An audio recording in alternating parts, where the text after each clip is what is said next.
இது கன்னியாகுமரியில் உள்ள பாரதிய ஜனதா கட்சி மாநில தலைவர் பொன் ராதாகிருஷ்ணன் இல்லம்.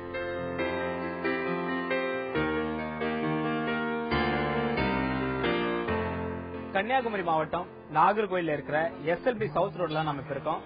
இங்கதான் பாரதிய ஜனதா கட்சியின் மாநில தலைவர் பொன் ராதாகிருஷ்ணனோட வீடு இருக்கு. இந்த தேர்தல் பரபரப்புல நாடாளுமன்ற தேர்தல் அறிவிக்கப்பட்டதுமே தேர்தல் பரபரப்பு அனைத்து இடங்களிலும் இருக்கு. அனைத்து கட்சி தலைவர்களும் பரபரப்பா இயங்கிட்டு இருக்காங்க. ஒவ்வொரு தலைவர்களும் பிரச்சாரம், வாக்குறுதி, மக்களை சந்திப்பது, கட்சிக்காரர்களை சந்திப்பது பரபரப்பான சூழல்ல இருக்காங்க. இப்படி இருக்கிற அதே மாதிரியான ஒரு சூழல்ல இருக்கிற பாரதிய ஜனதா கட்சியின் தலைவர் பொன் ராதாகிருஷ்ணனோட தான் இன்னைக்கு ஒரு நாள் முழுக்க சுத்த போறோம்.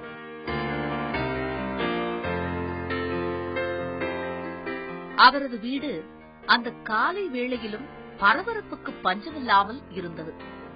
இந்த நிலையில் தனது தொண்டர்களிடம் தீவிர ஆலோசனையில் ஈடுபட்டிருந்தார் பொன் ராதாகிருஷ்ணன்.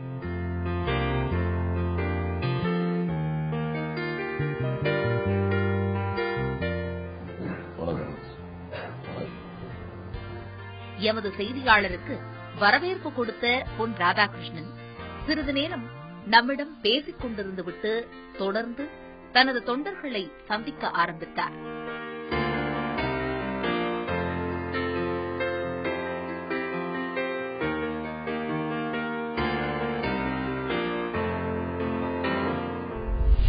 இதற்கிடையே அவரின் காலை உணவு முடிந்தது.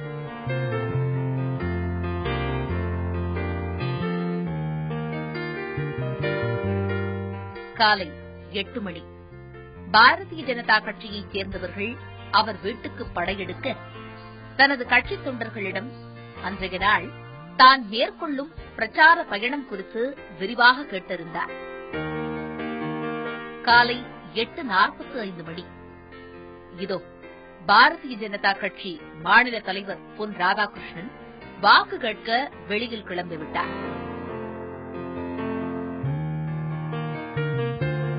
பிரச்சார பயணத்துக்கு முன்பாக தனது வாகனத்திலேயே பயணித்த பொன் ராதாகிருஷ்ணன் தொண்டர்கள் அவருக்காகவே தயாராக வைத்திருந்த பிரச்சார வேனில் ஏறிக்கொண்டார். பிரச்சாரமும் ஆரம்பமானது. கட்சி சின்னமான தாமரை பூக்களோடு அங்கு குவிந்திருந்த பாரதிய ஜனதா கட்சியினர் பொன் ராதாகிருஷ்ணனுக்கு வாழ்த்து தெரிவித்து பிரச்சாரத்திற்கு அனுப்பி வைத்தார்கள். பொன் ராதாகிருஷ்ணன் மேற்கொண்ட எளிமையான ஊர்வலம் அது. காலை 9:30 மணி. எல்லா தெருக்களிலும் ஊர்வலம் வந்த அவரது பிரச்சார வாகனம் தாமரை சின்னத்திற்கு வாக்கு கேட்டு பறந்தது.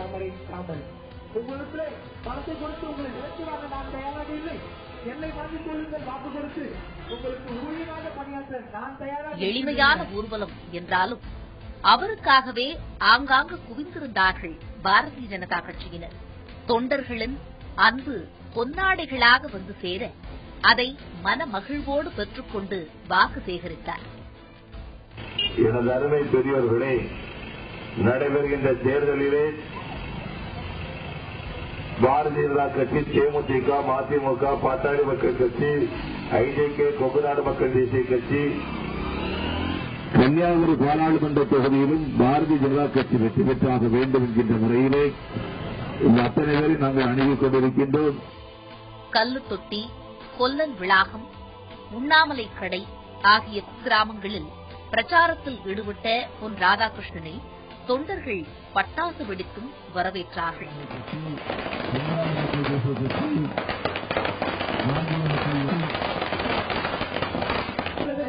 தனது பிரத்யேக வாகனத்தில் இருந்தே வாக்கு சேகரித்தார் அவர். இருதரம் தூக்கி வாக்கு தாருங்கள் என்று உங்களை நாடி வந்து கொண்டிருக்கிறார்.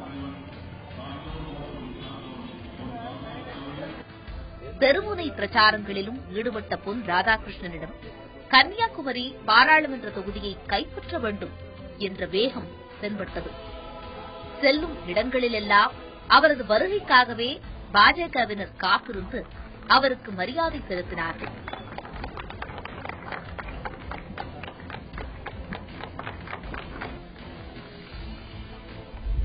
காலை 10 மணி. தொடர்ந்து அவரது பிரச்சார வாகனத்தில் பயணித்த நாம் அந்த வாகனத்தை பற்றி அவரிடமே கேட்டிருந்தோம். கன்னியாகுமரி தொகுதியில கிட்டத்தட்ட 6 முனை போட்டி இருக்கு. ஆம் ஆத்மி கட்சி, அதிமுக ஒரு பக்கம், திமுக ஒரு பக்கம், காங்கிரஸ் ஒரு பக்கம், இப்படி ஒரு 6 முனை போட்டினே சொல்லலாம். இந்த 6 முனை போட்டியை நீங்க எப்படி சமாளிக்க போறீங்க? சமாளிப்பதற்கு எதுவுமே கிடையாது. காரணம், மக்கள் முடிவெடுத்து விட்டார்கள் பாரதிய ஜனதா கட்சி வெற்றி பெற வேண்டும் என்று. இயற்கையாகவே கன்னியாகுமரி மாவட்டத்தில் அரசியல் ரீதியாக முதல்நிலை கட்சி பாரதிய ஜனதா கட்சி. அதேபோன்று தேமுதிக வலுவான ஒரு கட்சி, மதிமுக எங்களோடு இருந்து கொண்டிருக்கிறது வலுவாக. இப்படி பல்வேறு கட்சிகள் கூட்டணியாக இருக்கும்போது முதல்நிலை கட்சியாக இருந்து கொண்டிருக்கக்கூடிய பாரதிய ஜனதா கட்சிக்கு வெற்றி பெறுவதில் எந்த சிரமமும் கிடையாது. மட்டுமல்ல, இந்த மாவட்டத்தில் ஒரு மாற்றம், மனநிலை மாற்றம் எல்லா மக்கள் மத்தியிலும் ஏற்பட்டிருக்கிறது. மத்தியில் மோடியினுடைய ஆட்சி, நரேந்திர மோடியினுடைய ஆட்சி ஏற்படும் போது கன்னியாகுமரி மாவட்டம் வளர்ச்சி பெற்றாக வேண்டும், தங்கள் வீட்டு குழந்தைகள் நல்ல ஒரு வாய்ப்பினை பெற்றாக வேண்டும் என்று விரும்புகிறார்கள். பிரச்சனைகளே நரேந்திர மோடி பொறுத்தவரைக்கு ஒரு மதவாதிங்கிற ஒரு முகம் இருக்கு. அதை தகர்த்து அவர் பிரதமர் ஆகுவதற்கான எந்த அளவுக்கு வாய்ப்பு இருக்கு? மதவாதி என்று சொன்னால் எந்த அர்த்தத்தில் சொல்றாங்கன்னு புரியல. ஒரு மாநிலத்தில் ஏற்பட்ட கலவரத்தை அடக்க வேண்டியது ஒரு மாநிலத்துடைய முதலமைச்சர். அந்த கலவரத்தை அடக்காமல் அவர் செயல்பட்டிருப்பார் என்று சொன்னால் அதுவும் மிகப்பெரிய குற்றச்சாட்டுக்கு ஆளாகியிருக்க முடியும். ஆகையினால ஒரு முறை நடந்த ஒரு விஷயத்தை வைத்துக் கொண்டு 12 ஆண்டுகளாக எந்த பிரச்சனையும் இல்லாத ஒரு மாநிலத்துடைய முதலமைச்சரை குற்றம் சாட்டுவது அவருடைய மனசாட்சிக்கு துரோகம் செய்கிறார்கள் என்று சொல்லித்தான் அர்த்தம். இப்ப உங்களுக்கு கிடைக்க போற வெற்றிங்கிறது காங்கிரஸ் மேல இருக்கிற எதிர்ப்பு அழதான், மற்றபடி இவர்களுக்கு பெரிய அளவு செல்வாக்கு இல்ல, இந்த தமிழ்நாட்டை பொறுத்த அளவுக்கு ஒரு ஓட்டு கிடைச்சிருந்தான் அப்படிங்கிற ஒரு கருத்து இருக்காது. தேசிய ஜனநாயக கூட்டணி பாரதிய ஜனதா கட்சி கன்னியாகுமரி மாவட்டத்தில் வெற்றி பெற்றது என்று சொன்னால் ஆக்கபூர்வமான வெற்றியாகத்தான் இருக்க முடியும்.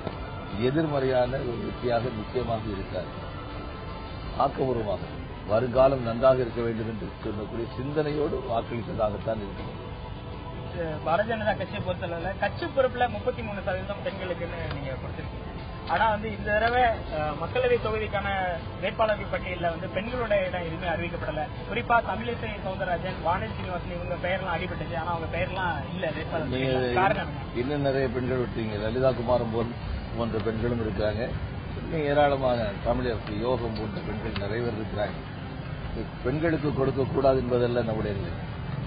இது கூட்டணி முதல் முறையாக ஏற்படுத்துகிறோம். கூட்டணி ஏற்படுத்தும் போது ஒவ்வொருத்தருக்கும் கொஞ்சம் கொஞ்சம் விஷயங்கள் அட்ஜஸ்ட் பண்ண வேண்டியிருக்கும், விட்டு கொடுக்க வேண்டியிருக்கும், அவங்க நமக்கு விட்டு கொடுக்க வேண்டியிருக்கும். அதனுடைய அடிப்படையில் தான் தொகுதி இடஒதுக்கீடு நடந்தது. எந்த ஒரு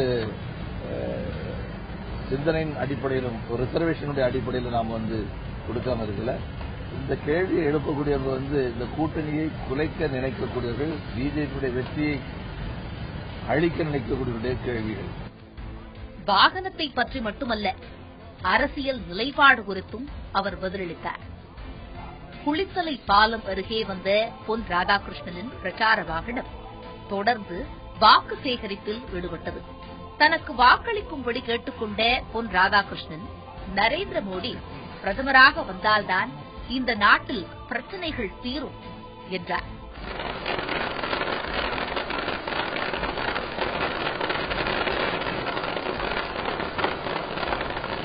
கன்னியாகுமரி மாவட்டத்தில் சாராய வியாபாரம் எவ்வளவு தெரியுமா நடக்குது? டாஸ்மாக் வியாபாரம் 72 கோடி ரூபாய் ஒரு மாசத்துக்கு. வருஷத்துக்கு 1000 கோடி ரூபாய் கன்னியாகுமரி மாவட்டத்தில் டாஸ்மாக் வியாபாரம். இந்த டாஸ்மாக் வியாபாரம் சாராயத்தை குடிச்சாச்சுன்னு சொன்னா கிட்னி சட்னி குறைஞ்சு போகுது. சரி, கிட்னி சரி பண்ணலான்னு சொல்லிட்டு இங்க ஆஸ்பத்திரிக்கு போனீங்கன்னு சொன்னா ஒன்னும் முடியாது, ஒரு வலிக்கு ஒரு இன்ஜெக்ஷன் போட்டு நேரா தூக்கிட்டு ஓடு கிம்ஸுன்னு சொல்லுவாங்க, அந்த சித்ரா ஆஸ்பத்திரியில கொண்டு சேருங்க அப்படிம்பாங்க. அப்படின்னு சொன்னா இந்த மருத்துவமனை எதுக்கு இருக்குது? இந்த மாவட்டத்துக்கு ஏழை பாழைகளுக்கு என்ன நன்மை? 10 வருஷமா இங்க இருந்த எம்பிக்கள் என்ன செய்தாங்க? சட்டமன்ற உறுப்பினர்கள் என்ன செய்தாங்க? நாம் சொல்லுகின்றோம், நாம் கொண்டு வந்த அந்த மருத்துவக் கல்லூரி மருத்துவமனையிலே நான் சொல்லுகின்றேன், நாம் வெற்றி பெற்று வந்தோம் என்று சொன்னால் மல்டி ஸ்பெஷாலிட்டி ஹாஸ்பிட்டலாக இந்த மருத்துவமனையை நம்மால் உருவாக்க முடியும் என்கின்ற நம்பிக்கை நமக்கு இருக்கின்றது. நன்றாக புரிந்து கொள்ளுங்கள், தெய்வம் சாட்சியாக நின்று கொண்டிருக்கின்றது. தெய்வம் சாட்சியாக நின்று கொண்டிருக்கின்றது. நான் சொல்லுகின்றேன், மதம் பார்த்து நான் செய்யவில்லை, மொழி பார்த்து நான் செய்யவில்லை, என் மக்களுக்கு, என் மாவட்ட மக்கள் முன்னேற வேண்டும் என்பதற்காக உழைத்தவன் நான். இன்னும் இருக்கக்கூடிய காலம் நரேந்திர மோடி அவர்கள் பிரதமர் ஆவது சர்வ நிச்சயம். எந்த கொம்பன் தடுத்தாலும் நடக்காது. நரேந்திர மோடி பிரதமர் ஆகியே தீர்வார். இந்தியாவில் இருக்கக்கூடிய முன்னேற்றத்திலே இந்தியாவில் இருக்கக்கூடிய 672 மாவட்டங்களில் என் கன்னியாகுமரி மாவட்டம் தலை சிறந்த முதல் நிலை மாவட்டமாக மாற வேண்டும் என்று நான் விரும்புகிறேன். ஒரு இந்துக்கள் மட்டும் முன்னேறினா கன்னியாகுமரி மாவட்டம் முன்னேறுமா? இந்துக்கள் மட்டும் முன்னேறினா கன்னியாகுமரி மாவட்டம் முன்னேறுமா? அல்லது கிறிஸ்தவர்கள் மட்டும் முன்னேறினா கன்னியாகுமரி மாவட்டம் முன்னேறுமா? அல்லது முஸ்லீம்கள் மட்டும் முன்னேறினா கன்னியாகுமரி மாவட்டம் முன்னேறுமா? ஏதோ பைத்தியக்காரர்கள் சொல்லுகிறார்கள் என்று சொல்லி அறிவுள்ள நீங்கள் இதை வெறுப்போடு பார்க்கிறீர்கள் என்று சொன்னால் அழியப் போவது நீங்கள். சாதாரண தேர்தல் அல்ல, உலக அரங்கிலே வல்லமை படைத்த நாளாக நம் நாடு ஆக போகிறது. யாரும் தடுக்க முடியாது. நரேந்திர மோடி சாதித்து காட்டப் போகின்றார்.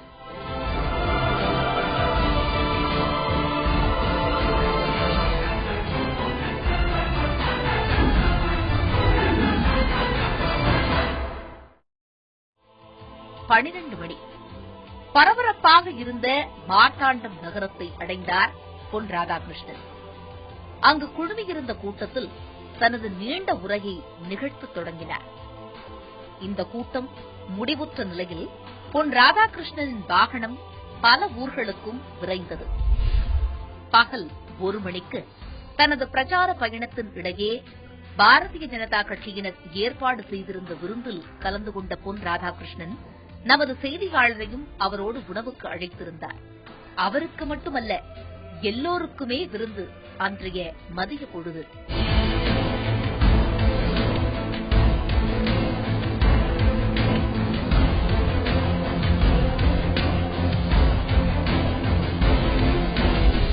மதிய உணவை முடித்துக் கொண்டு மீண்டும் பிரச்சாரத்தை தொடர்ந்தார் அவர். போகும் இடமெங்கும் அவரது தொண்டர்கள் அவர்களின் அன்பை வெளிப்படுத்தினார்கள்.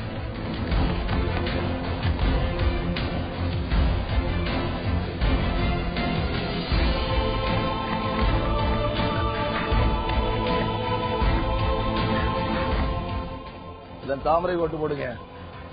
இந்த பிரச்சார பயணத்தில் பல இடங்களில் அவரின் வருகைக்காகவே காத்திருந்தார்கள் பலர். தாமரை ஓட்டு போடுங்க.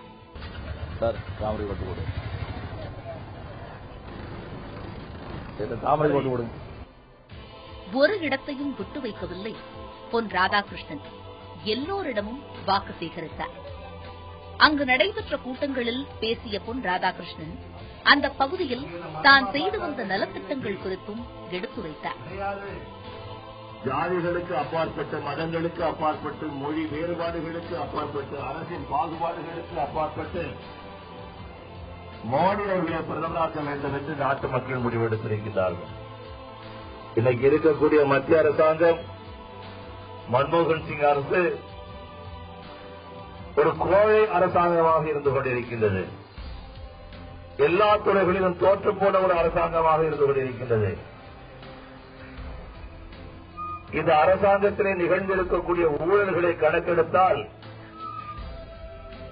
உலக சரித்திரத்திலே இதுவரைக்கும் எந்த நாட்டிலும் இந்த அளவுக்கு ஊழல்கள் நடைபெற்றிருக்கிறது. விலைவாசி விண்ணை தூக்கிக் கொண்டிருக்கிறது. எந்த பொருளை எடுத்தாலும் கூட 10 ஆண்டுகளுக்கு முன்பாக வாஜ்பாயுடைய ஆட்சி காலத்தில் இருந்த விலையோடு நீங்கள் ஒப்பிட்டு பார்க்கும் போது பல மடங்கு விலைவாசி உயர்ந்திருக்கின்றது. இந்த அரசாங்கத்துடைய கணக்குப்படி ஒரு மனிதன் 20 ரூபாய் ஒரு நாளைக்கு சம்பாதித்து விட்டான் என்று சொன்னால் அவன் வறுமை கோட்டுக்கு மேலாக இருக்கக்கூடியவர். ஒரு மனிதன் ஒரு நாளைக்கு 12 ரூபாய்க்கு சாப்பிட்டான் அப்படின்னு சொன்னா, ஒரு குடும்பம் 12 ரூபாய்க்கு சாப்பிட்டாருன்னு சொன்னா வறுமை கோட்டுக்கு மேலாக இருக்கக்கூடிய ஒரு குடும்பம். அதே நேரத்தில் இந்த காங்கிரஸ் அரசாங்கம் நடத்தக்கூடிய விருந்துகளுடைய கணக்கு சொன்னா ஒவ்வொரு விருந்துக்கும் கோடிக்கணக்கான ரூபாய்கள் செலவு செய்யப்படுகிறது. ஏழைகள் பாழைகள் அவங்க 12 ரூபாய்க்கு சாப்பிட்டாச்சுன்னு சொன்னா வறுமை கோட்டுக்கு மேல போயிடுவாங்க. இன்னைக்கு ஒரு டீக்கு விலை என்ன, ஒரு இட்லிக்கு விலை என்ன, இதையெல்லாம் அவருடைய மனத்தை அவர்கள் கொள்வதற்கு தயாராக இல்லை. விலைவாசி விட்டை தொட்டுக் கொண்டிருக்கிறது. மதிமுக என்ற மதசார்புள்ள கூட்டணி யாராவது ஏற்றுக்கொள்வார்களா? வைகோ அவர்கள் மதவாதி என்று யாராவது சொல்ல முடியுமா? கேப்டன் விஜயகாந்த் அவர்கள் மதவாதி என்று யாராவது சொல்ல முடியுமா? யாரையும் சொல்ல முடியாது. நான் 5 ஆண்டுகள் இந்த மாவட்டத்தினுடைய பாராளுமன்ற உறுப்பினராக அமைச்சராக இருந்தவர். இது 5 வருஷத்தில் இந்த மாவட்டத்திலே மனக்கலவரங்கள் எப்போதாவது எங்கேயாவது ஏற்பட்டது என்று சொல்லி யாராவது சொல்ல முடியுமா? ஒரு மதக்கலவரம் கிடையாது. மக்கள் துரிதமாக சந்தோஷமாக வாழ்ந்தார்கள். இந்த மாவட்டத்தில் மருத்துவக் கல்லூரியை கொண்டு வந்தோம். மெடிக்கல் காலேஜுக்கு இருக்கிறது சொன்னா அது வாஜ்பாய் ஆட்சி காலத்திலே பொன்னாளர் இந்தியா இருந்த காலகட்டத்தில் நம்மால் கொண்டு வரப்பட்டது என்பதை நீங்கள் புரிந்து கொள்ள வேண்டும். எனவே ஏராளமான விஷயங்கள் இருந்து கொண்டிருக்கின்றன. நாம் கொண்டு வந்த திட்டங்கள் அழிக்கப்பட்டிருக்கின்றன. என்னால உங்களை எல்லாம் விலைக்கு வாங்க முடியாது. ஒத்த பைசா என்னுடைய வாழ்க்கையில் நான் சம்பாதித்தது கிடையாது.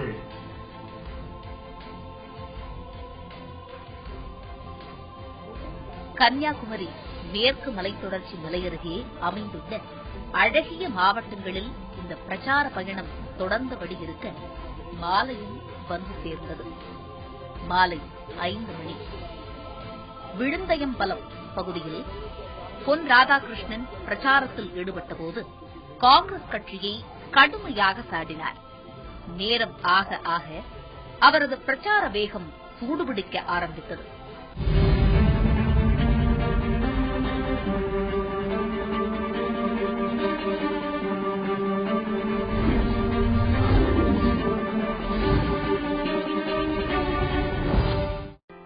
(62 வயதான பொன் ராதாகிருஷ்ணன் கன்னியாகுமரி மாவட்டம் நாகர்கோவிலைச் சேர்ந்தவர்.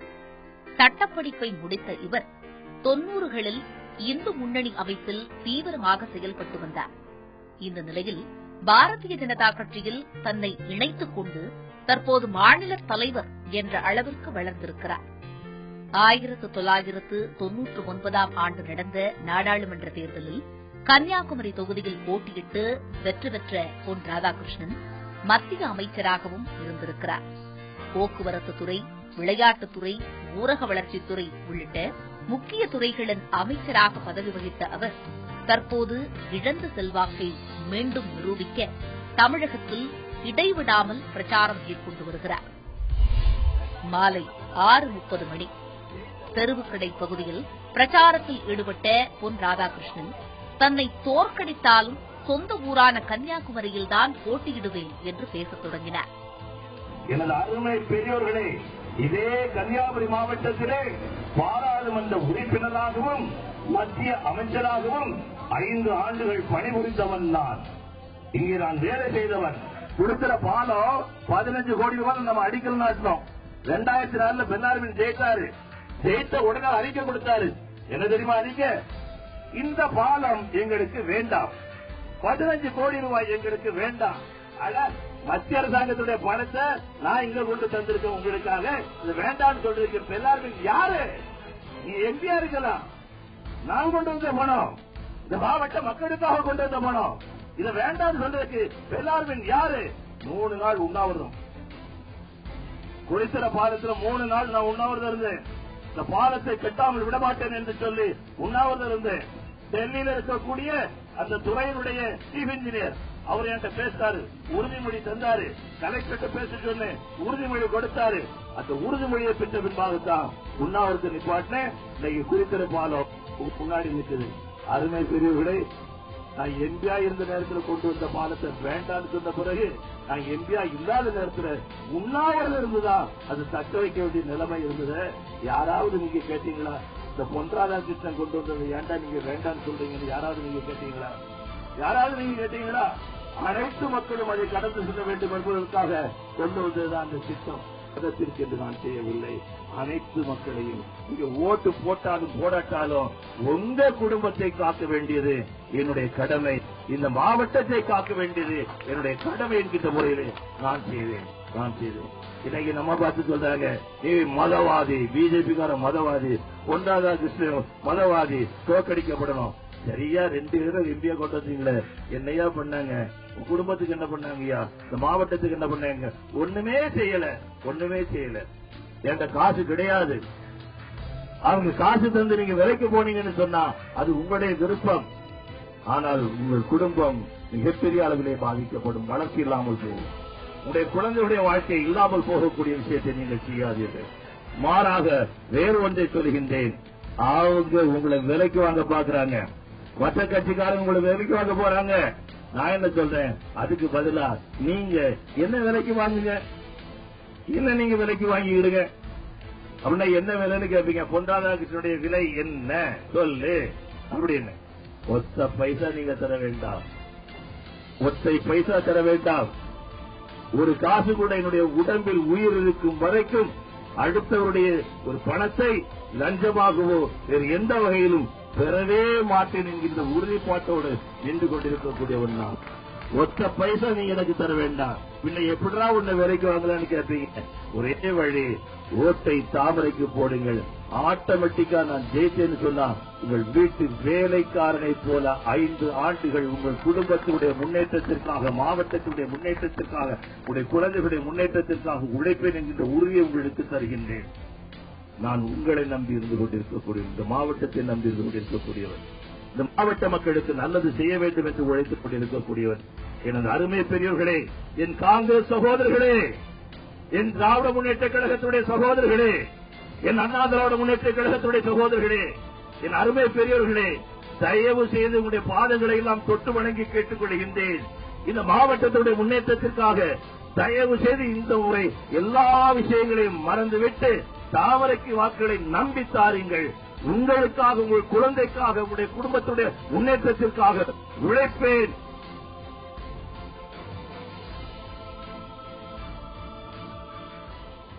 இரவு 8 மணி. மிடாலம் பகுதியில் பிரச்சாரத்தில் ஈடுபட்ட பொன் ராதாகிருஷ்ணனுக்கு தொண்டர்கள் சிறப்பான வரவேற்பளித்தார்கள். அவர் கடந்து சென்ற பிரச்சார பயணத்தின் போது தொண்டர் வீடுகளுக்கும் சென்று வந்தார். ஆலவிளை, காக்கவிளை, இருக்கலாம்பாடு உள்ளிட்ட பகுதிகளில் தொடர்ந்த அவரது இரவு நேர பிரச்சாரம் கருங்கல் பகுதியில் முடிந்தது.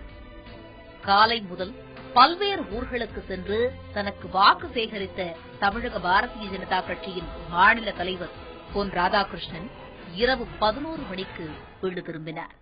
இந்த பிரச்சார கூட்டத்தில் தம்முடனேயே நமது செய்தியாளரையும் அவர் அழைத்துச் சென்றதால் அவருக்கு வாழ்த்து தெரிவித்துவிட்டு அங்கிருந்து கிளம்பினோம். இந்த பிரச்சாரத்தை பொறுத்தளவுக்கு ஒட்டுமொத்தமா இந்த நாள் முழுக்க உங்களோட இருந்து பார்த்ததுல பாஜக தொண்டர்கள் பத்தில உங்களுக்கு நல்ல வரவேற்பு கொடுத்தாங்க. சில இடங்கள்ல பெரிய அளவு இருந்தது, சில இடங்கள்ல கொஞ்சம் இருந்தது. அவங்க நல்ல பரபரப்பா இருந்தாங்க. ஆனா கூட்டணி கட்சி தொண்டர்கள் கூட்டங்கிறது ரொம்ப குறைவா இருந்தது. கூட்டணி கட்சி தொண்டர்களும் வேலை பார்த்தா தானே அவங்களோட வெற்றியை உறுதி செய்வது. பாத்தீங்கன்னா மாவட்டத்தினுடைய செயலாளர்கள், ஒன்றிய பொறுப்பாளர்கள் எல்லாரும் வந்திருந்தாங்க. இது நாம பெரிய கூட்டத்தை கூட்டக்கூடிய அளவுக்கு நாம பண்ணல. குறிப்பா கிளியூர் ஒன்றியம் இந்த சுற்றுப்பயணத்தை பாத்தீங்கன்னா பிஜேபி மட்டும் தனியார் பெற்றாரு. இது கூட 3 மடங்கு பெருசு கூட்டம் கொண்டு ஒன்றியாகவே தேர்தல் கமிஷன் இருந்து வேற மாதிரி எல்லாம்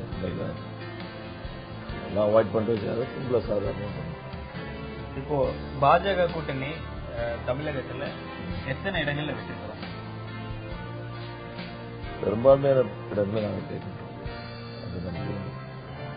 அகில இந்திய தலைவர் ராஜ்நாத் சிங் அவர்கள் சொல்லும்போது ஒரு 25 இடங்கள்ல உறுதியாக வெற்றி ஒருத்தருக்கு ஒரு கணிப்பு. உங்க நாள் முழுக்க எங்களோட இருந்த நன்றி. தேர்தலில் வெற்றி பெற வாழ்த்துக்கள். நன்றி. ஒரு நாள் முழுக்க இந்த பயணத்துல பொன் ராதாகிருஷ்ணன் அவர்களோட இணைஞ்சிருந்தோம். உண்மையிலேயே இந்த பயணம் நல்லபடியா நமக்கு அமைஞ்சிருந்தது. மீண்டும் ஒரு நாள் ஒரு நட்சத்திரம் நிகழ்ச்சியில் வேறொரு பிரச்சாரத்தில் வேறொரு தலைவருடன் சந்திப்போம்.